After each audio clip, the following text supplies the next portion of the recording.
I hung out with Harrison Lee in San Francisco. He showed me a trick called yard sale. We filmed a video about it, and I've been practicing this trick for 2 weeks. I'm not gonna show it to you right now though. You're gonna have to wait to the end of the video to see.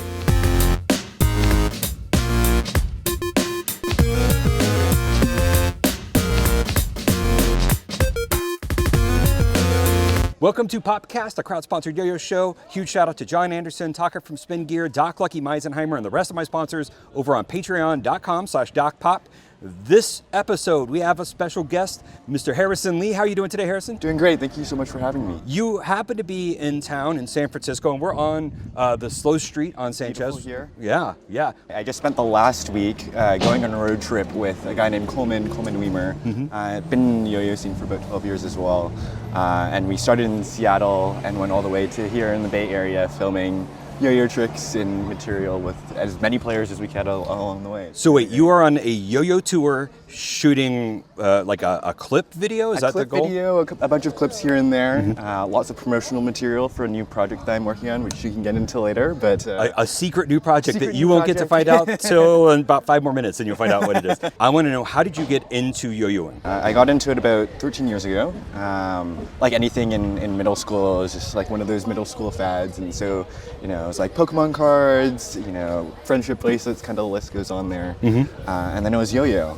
So one of my friends brought out a yo-yo during recess. It was an unresponsive yo-yo. I think it was a Lin Fury, a yo-yo gem Lin Fury. And he was like, oh, check out all these really crazy tricks. You can do like the brain twister, like a split bottom mount. And I thought, you know, yo-yo was kind of just like your typical walk the dog and around the world. I didn't know it had evolved so much in the last 10 years since I started. So yeah, I got into it. A bunch of my friends got into it. We'd have like mini yo-yo competitions during recess. Some of the teachers got involved as well.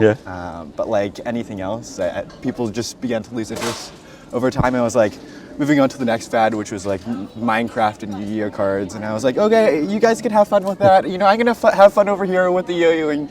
I found the Vancouver Yo-Yo Club, and they would have weekly yo-yo meets, and so that was really my first avenue into the community, and everybody was so supportive, and from so many different backgrounds as well, and so yeah, just having that creative outlet, and naturally I'm just like super fidgety as well, just having something to play with was always. I think that's a requirement to be a yo-yoer. You have to be like very fidgety, always need to do something. Always need to be doing something with your hands. So you've been yo-yoing for about 13 years, and you got you won the Canadian National Yo-Yo Contest 3 years?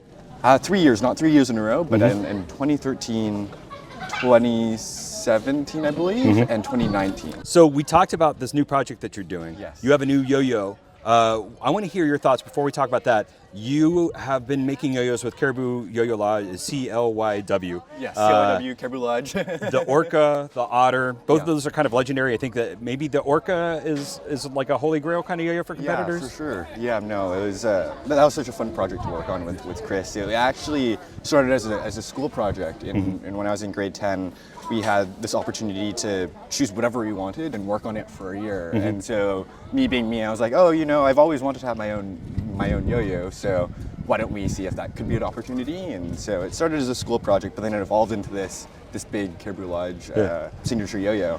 And your yo-yos are kind of designed for competition. In mind, which is like the opposite of my yo-yos are like floaty, organic, weird yo-yos. What do you think, what is your philosophy, your design approach to making a yo-yo? I think my philosophy has changed a lot over time as, you know, my preferences have changed. I've tried new yo-yos, and as I've learned a ton more about yo-yo design and manufacturing. But when I first started yo-yoing, I was like, okay, with the Orca, I just want to combine all my favorite elements of the yo-yos that I've liked in the past. It was like, okay, I really like the bonfire, that was really good, the puffin. I really like versus Newton yo-yo called the Septipus. Unlike a yo-yo recreation yo-yo called the Blank. So I was like, okay, Chris, can we work with this? I really like this element from this. And so not super scientific. It was more of a feeling sort of situation. But that's more so evolved into, okay, I kind of understand like, okay, it's more rim weighted. This is kind of how the yo-yo plays. It's more mid weighted. Kind of the list goes on there. And very angular. Yeah, very angular. Right on.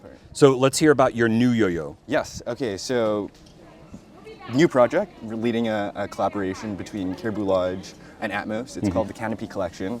It's been really neat. One of the excuses for doing this road trip is to get as much feedback from players that we meet along the way. And one of the things that they've been saying is, hey, okay, it feels really nice to hold me.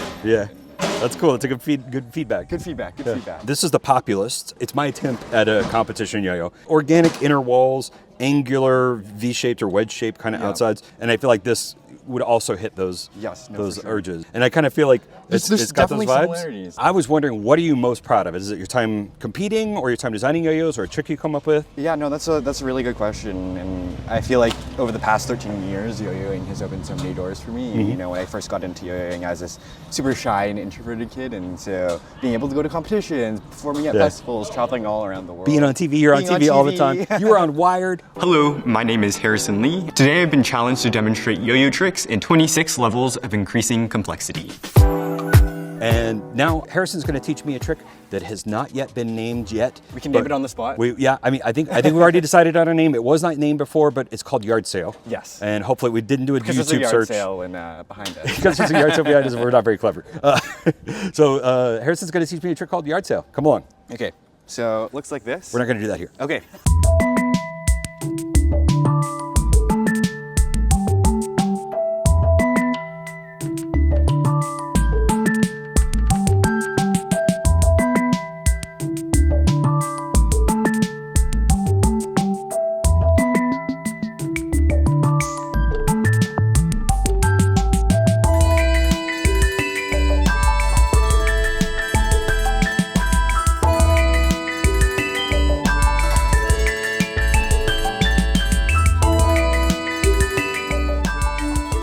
So this is Yard Sale. This is what it looks like. With the bind at the end. But you first start with a magic drop mount on your throw hand. You take your thumb and you take your index finger and you loop around like this. As you're looping around, you're releasing your index finger and catching the yo-yo, so it's just resting on your non-throw hand index finger. You hit the bottom of the string in the front of this semi-looking double or nothing mount, and as you do that, you whip the string that's attached to your thumb and attached to your index finger on your throw hand, and you throw it around like this. So it's kind of like this trick. I'm not sure if this one has a name. It's kind of like a what is it? A plastic whip kind of motion, but just with your throw hand in a side style mount. So bringing that together, magic drop mount, thumb, hit the bottom of the string. As it's going around, you do that magic drop like, not magic drop, plastic whip like movement. You double up on your index finger on your non-throw hand. You catch into a trapeze and its brother mount, but with a loop around it. And then you throw the yo-yo up and catch the yo-yo underneath, and it should land into the trapeze. So this is what the last part looks like that. So bringing that together again, magic drop mount, thumb, hit the bottom of the string, whip over, underpass to trapeze and its brother to trapeze. All right. So where do I start? So throw in a trapeze. Bad start. Bad start. Take, like you're going into a magic drop mount. Yep, loop around your index finger. And then take your thumb. And you want to loop the yo-yo over your index finger like that. Swing it over. And you're landing. And let it miss. It goes over both. both. Let it miss, yeah. So you're not catching a suicide. Not catching it. Yeah. And then as an intermediate step, you hit the bottom of the string. Just to change that direction? To change the direction. And then the yo-yo is going this way, and the slack is catching the yo-yo like. This is a trick that part of it that interests me, because I have a trick called the overhand 1.5 exactly mount. Like that. And I'm always happy to see like things like that. I love that move, and I never know what to do with it. So I'm excited about like adding it. I mean, it's different, but it's like got that move. Hit the bottom of the string, and then that the overhand whip. Overhand whip. So am I letting go of You're the letting thumb? go of your thumb. Changing direction, like that. Mm-hmm. Oh, that's going one-handed again. So this is the part that I'm struggling with. Hit the bottom of the string, and what I'm doing is I'm almost doing a trapeze with my middle finger, while at the same time going around as well. So it's hitting the bottom, and then it's catching like that. Do you have a hard time learning tricks? Oh, I'm so bad at learning tricks. And where is that gonna look after I hit that whip? After, it should look like this. So Okay. it's the same. Take your middle, it's like doing a trapeze, but with your middle finger. Yeah. And then you take your index finger like that. So you're pulling out.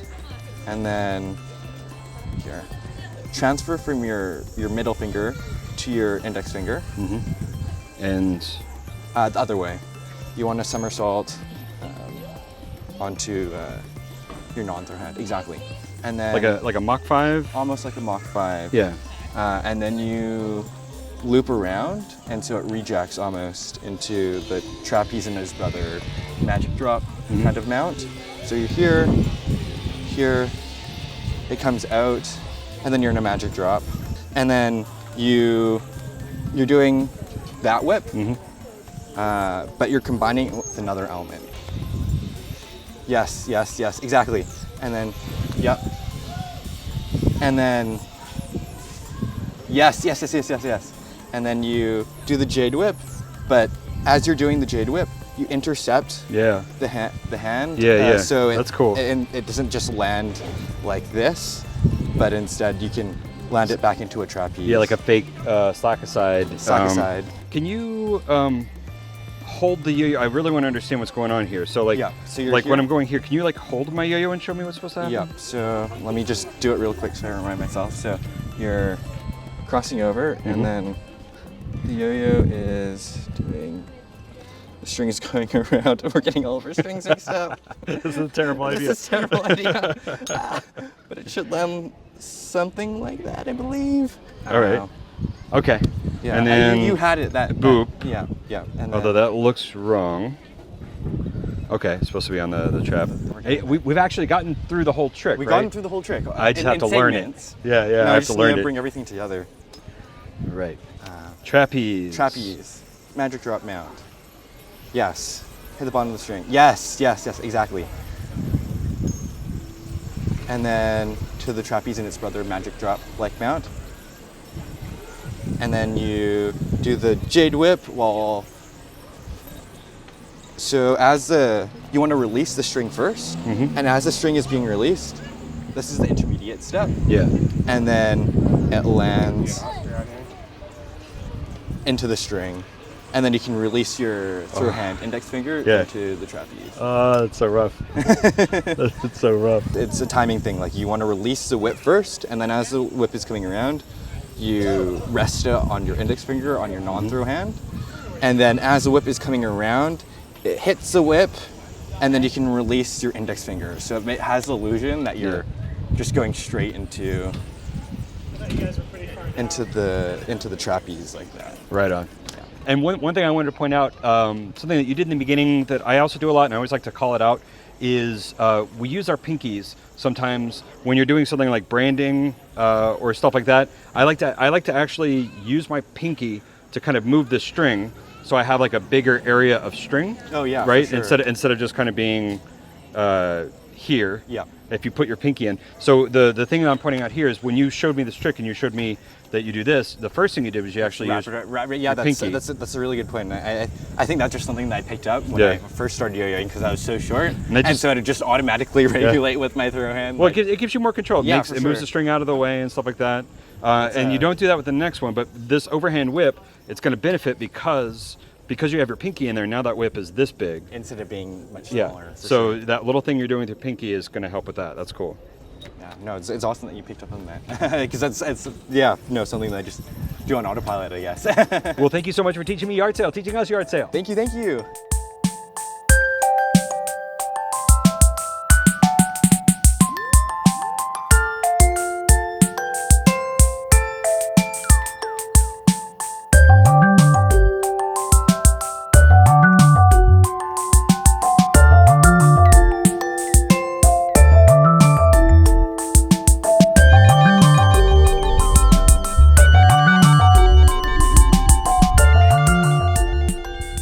Yard sale is awesome, and I'm really good at it. Thank you so much for teaching me that. Thank you so much for having me. If people want to follow more of what you're working on, what's a good place to follow you? The best place would be Instagram. So I'm Harrison N. Lee on Instagram, but or YouTube as well.